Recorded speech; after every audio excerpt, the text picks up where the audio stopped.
Hello बच्चों, let's see the question which says that if 1 mole of a non-volatile and non-electrolyte solute in 1000 gram of water depresses the freezing point by 1.86 Celsius, then what will be the freezing point of a solution of 1 mole of solute in 500 gram of water. ठीक है, तो इस question को solve करने के लिए जो हम की कंसेप्ट लगाएंगे that is delta T B, delta T F, क्योंकि यहाँ पे चेंज इन फ्रीजिंग पॉइंट का कॉन्सेप्ट है। तो delta T F is equals to K F, that is cryoscopic constant multiplied by molality.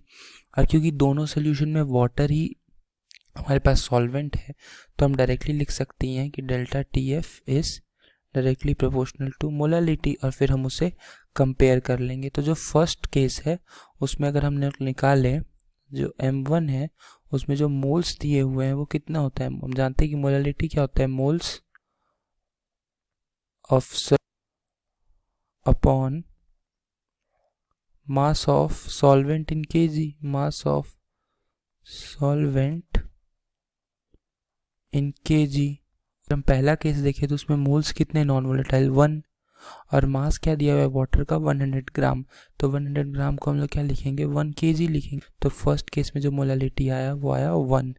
Similarly अगर हम सेकंड केस में molality देखें, जो सेकंड सोल्यूशन है, तो उसमें अगर हम मोलालिटी निकाले तो वो आएगा M2 is equals to mass है हमारे पास, मोल सेकंड केस में भी 1 ही है, और मास है हमारे पास 500 ग्राम, तो उसको हम लोग लिखेंगे 0.5। तो वो कितना आएगा 2 मोलल आया हमारे पास सेकंड केस में, और फर्स्ट केस में आया था हमारे पास 1 मोलल।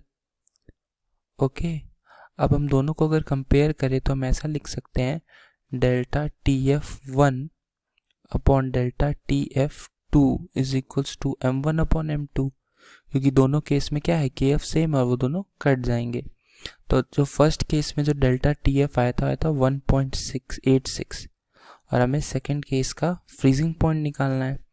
तो वो आएगा यहाँ पे 1 मोलर, और नीचे जो डिप्रेशन इन फ्रीजिंग पॉइंट है वो है टी एफ कितना आ रहा है 3.72 डिग्री।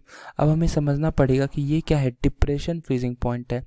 तो एट 1 ATM जो हमारे पास जो फ्रीजिंग पॉइंट आता है वो 0 डिग्री सेल्सियस है, और ये उससे इतना कम है। तो हमारे पास जो फ्रीजिंग पॉइंट आएगा